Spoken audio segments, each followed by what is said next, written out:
Welcome back to the Deep Dive. Today we're digging into a sermon from Pastor Sung-no at Praise Presbyterian Church. It focuses on Matthew 7, the famous passage about the narrow gate. Right. And our mission today is really about accountability.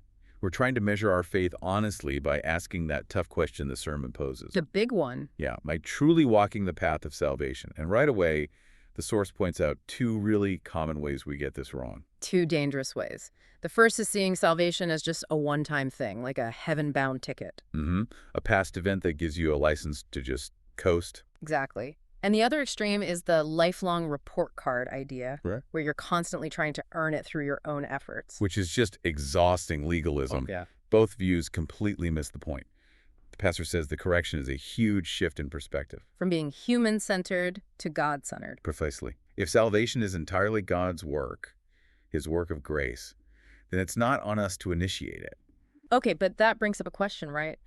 If God starts the work and he's the one who will complete it, then why do we even need instructions about a narrow path? It almost sounds like a contradiction. That is the perfect question. And the answer is found in understanding the three tenses of salvation.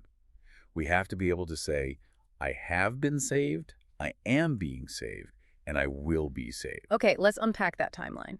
So the past tense is justification. You have been saved from the penalty of sin. That's done, finished. Right. The future is glorification. You will be saved from the very presence of sin. But the key for this conversation is the present tense. Sanctification. Sanctification, where you're being saved from the power of sin in your daily life. That's where the path comes in. This is where that distinction between status and level from the sermon gets so interesting. Yeah. Through justification, we instantly get the status of a righteous citizen. It's like an immigrant getting their citizenship card. It's official. It's a done deal, legally. But their level of daily life, their habits, their language, might still reflect the old country for a while. That's us. Our level of practice often still has those old sinful habits. The narrow path isn't how we earn the status. It's how God molds our level to match the status he's already given us. So if the narrow gate is that initial step, what exactly is this narrow path? It's not just some scary statistic at the end of the Sermon on the Mount. No, it's the way of discipleship. It means choosing values that look, frankly, foolish to the world. Like the Beatitudes, choosing meekness over confidence. Exactly. Choosing to mourn injustice instead of just ignoring it. Suffering for what's right instead of always seeking comfort. And that's why it's narrow.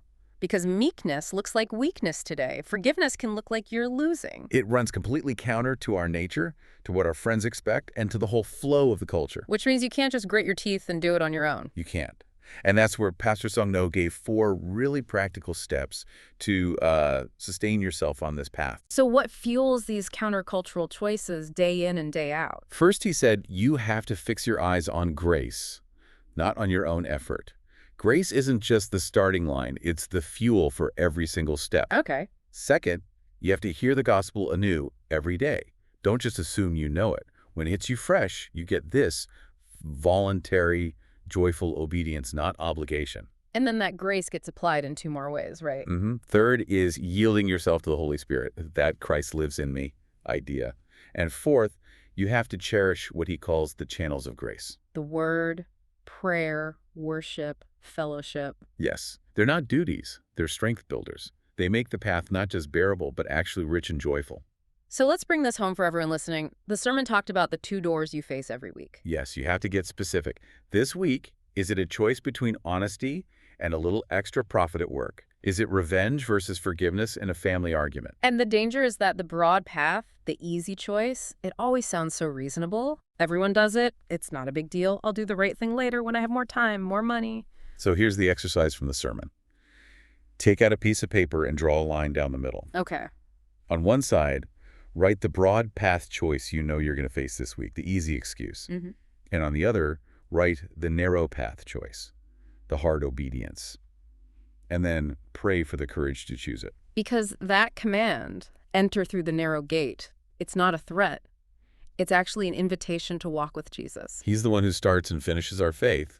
We're just walking with him. So a final thought to leave with everyone. The narrow path always requires laying something down. So what is it for you? What specific comfort or what piece of pride do you need to lay down this week to experience that paradox of freedom? The more you give up for his sake. the more freedom and joy you actually gain.